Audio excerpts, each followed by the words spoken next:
You, John Fitzgerald Kennedy, do solemnly swear I, John Fitzgerald Kennedy, do solemnly swear that you will faithfully execute the office of President of the United States that I will faithfully execute the office of President of the United States and will, to the best of your ability, and will, to the best of my ability, preserve, protect, and defend the Constitution of the United States. preserve, protect, and defend the Constitution of the United States. So help you God. So help me God.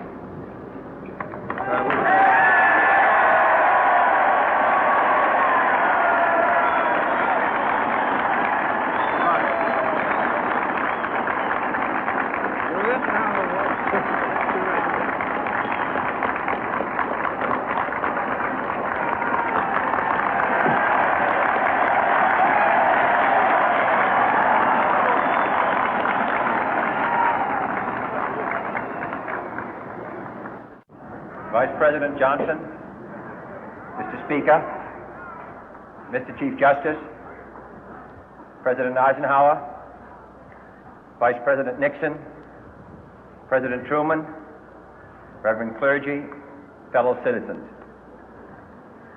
We observe today not a victory of party, but a celebration of freedom, symbolizing an end as well as a beginning, signifying renewal as well as change.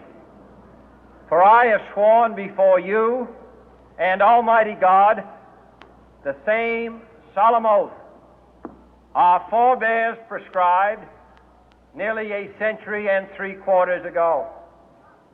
The world is very different now, for man holds in his mortal hands the power to abolish all forms of human poverty and all forms of human life. And yet the same revolutionary beliefs for which our forebears fought are still at issue around the globe. The belief that the rights of man come not from the generosity of the state, but from the hand of God. We dare not forget today that we are the heirs of that first revolution. Let the word go forth from this time and place to friend and foe alike that the torch has been passed to a new generation of Americans born in this century, tempered by war, disciplined by a hard and bitter peace, proud of our ancient heritage, and unwilling to witness or permit the slow undoing of those human rights to which this nation has always been committed and to which we are committed today at home and around the world.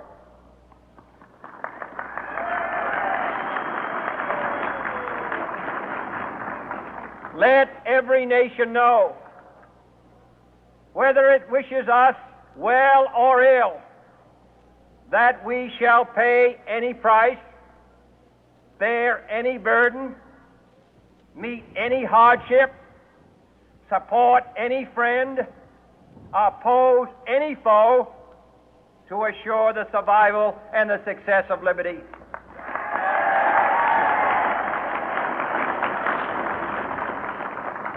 This much we pledge and more.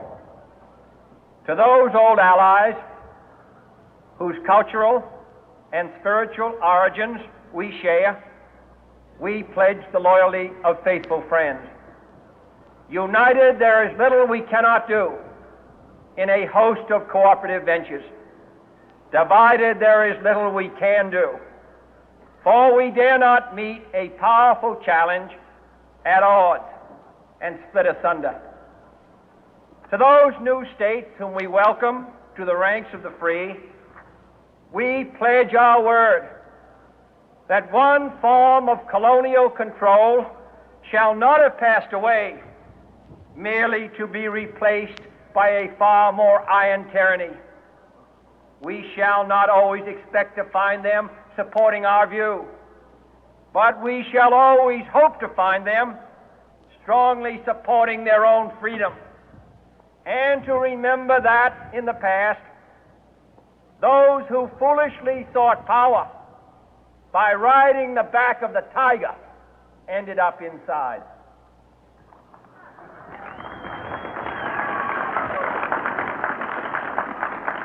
To those people in the huts and villages of half the globe struggling to break the bonds of mass misery, we pledge our best efforts to help them help themselves for whatever period is required, not because the communists may be doing it, not because we seek their votes, but because it is right.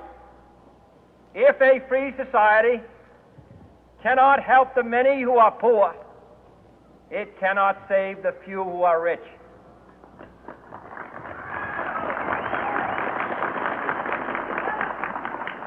To our sister republics south of our border, we offer a special pledge to convert our good words into good deeds, in a new alliance for progress, to assist free men and free governments in casting off the chains of poverty.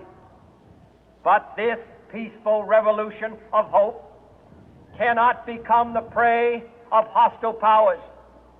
Let all our neighbors know that we shall join with them to oppose aggression or subversion anywhere in the Americas. And let every other power know that this hemisphere intends to remain the master of its own house.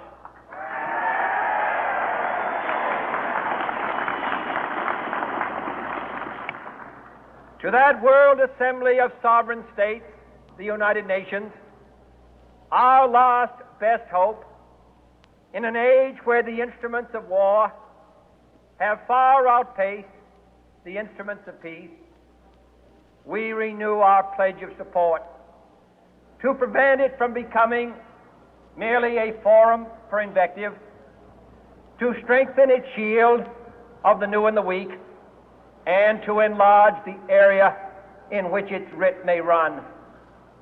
Finally, to those nations who would make themselves our adversary, we offer not a pledge, but a request that both sides begin anew the quest for peace. Before the dark powers of destruction, unleashed by science, engulf all humanity in planned or accidental self-destruction, we dare not tempt them with weakness, for only when our arms are sufficient beyond doubt can we be certain beyond doubt that they will never be employed. But neither can two great and powerful groups of nations take comfort from our present course, both sides overburdened by the cost of modern weapons, both rightly alarmed by the steady spread of the deadly atom, yet both racing to alter that uncertain balance of terror that stays the hand of mankind's final war. So let us begin anew, remembering on both sides that civility is not a sign of weakness, and sincerity is always subject to proof. Let us never negotiate out of fear, but let us never fear to negotiate.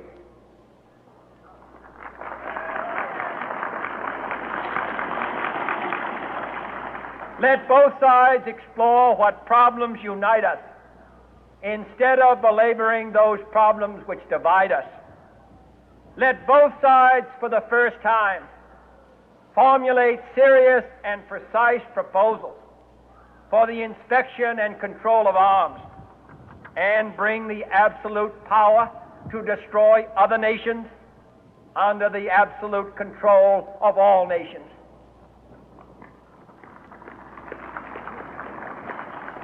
Let both sides seek to invoke the wonders of science instead of its terrors. Together, let us explore the stars, conquer the deserts, eradicate disease, tap the ocean depths,